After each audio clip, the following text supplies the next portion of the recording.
Hello students, তোমাদের সকলকে স্বাগত। আজকে তোমাদের সেকেন্ড ইউনিট টেস্টের ক্লাস 6-এর রায় ও মার্টিন প্রশ্নবিচিত্রার ইতিহাস বিষয়ের মডেল সেট 1 করে দেখাবো। তো চলো শুরু করা যাক। তার আগে বলে দিই, তোমরা যদি চ্যানেলে নতুন হয়ে থাকো তাহলে চ্যানেলটিকে অবশ্যই সাবস্ক্রাইব করে দিবে। প্রশ্নটি হয়েছে Krishnanagar government girls high school থেকে। একের দাগে কি আছে, সঠিক উত্তরটি বেছে নিয়ে লেখো।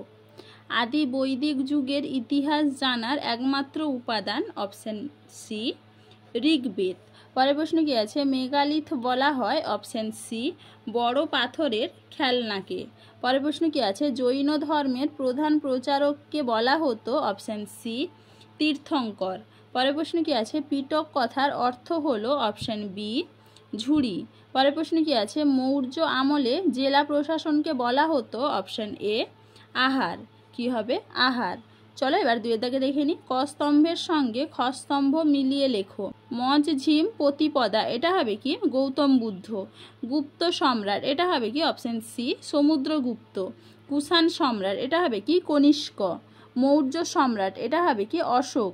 নন্দ রাজা, এটা হবে কি ধননন্দ। কি হবে, ধননন্দ। চলো এবার তিনের দাগে দেখে নিই। নিচের প্রশ্নগুলির উত্তর দাও। ঋগ বৈদিক যুগের প্রধান দেবতা কে ছিলেন? উত্তর হবে কি যুদ্ধের ও বৃষ্টির দেবতা ইন্দ্র। পরের প্রশ্ন কি আছে, সকলোত্তর পথনাথ কাকে বলা হতো? উত্তর হবে কি হর্ষবর্ধনকে। পরের প্রশ্ন কি আছে, আলেকজান্ডারের সেনাপতির নাম কি? উত্তর হবে কি সেলুকস। কি হবে, সেলুকস। চলো এবার পরের প্রশ্ন দেখে নিই। এলাহাবাদ প্রশস্তির রচয়িতাকে? উত্তর হবে কি হরিসেন। পরের প্রশ্ন কি আছে, কুষাণ সাম্রাজ্যের প্রতিষ্ঠাতাকে? উত্তর হবে কি কুজুল কুতফিসেস। কি হবে, কুজুল কুতফিসেস। চলো এবার চারের দাগে দেখে নিই। নির্দেশ অনুযায়ী উত্তর দাও, ঠিক না ভুল লেখো। বৌদ্ধ ধর্ম প্রচারের ভাষা ছিল সংস্কৃত, এটা হবে কি ভুল। সঠিক উত্তর হবে পালি। পরের প্রশ্ন কি আছে, ইন্ডিকা গ্রন্থের লেখক হলেন ড্যাশ। উত্তর হবে কি মেগাস্থিনিস। পরের প্রশ্ন কি আছে, জেন্ট আবেস্তার শ্রেষ্ঠ দেবতা ইন্দ্র, এটা হবে কি ভুল। সঠিক উত্তর হবে আহুর মজদা। এরপরে কি আছে, বেমানান শব্দটি লেখো। এখানে বেমানান শব্দ হবে কি নৃপতি। এর উত্তরটা কি হয়, অর্থশাস্ত্র। এরপরে প্রশ্ন কি আছে, শিকারী বলা হয় ড্যাশকে? উত্তর হবে কি দ্বিতীয় চন্দ্রগুপ্তকে। কি হবে, দ্বিতীয় চন্দ্রগুপ্তকে। চলো এবারে পাঁচের দাগে দেখে নিই। নিচের প্রশ্নগুলির উত্তর দাও। ত্রিরত্ন কি? এটা তোমাদের টেক্সট বইতে 98 পৃষ্ঠায় আছে, সেখান থেকে তোমরা একটু দেখে নিবে। পরের প্রশ্ন কি আছে, শ্বেতাম্বর কাদের বলা হয়?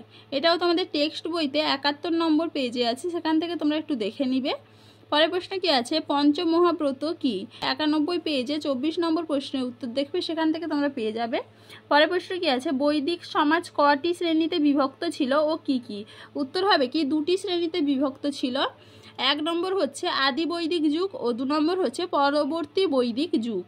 পরের প্রশ্ন কি আছে, আইহোল প্রশস্তি কে রচনা করেন? উত্তর হবে কি রবিকৃতি।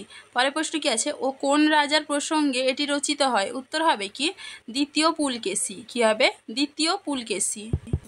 তাহলে দেখো স্টুডেন্টস, এখানে তোমাদের প্রশ্নগুলির উত্তর কত নম্বর পেজে কত নম্বর প্রশ্নের উত্তর সেটা দেওয়া আছে, তোমরা একটু দেখে নাও। চলো আজকে এইটুকুই, দেখা হচ্ছে পরের ভিডিওতে।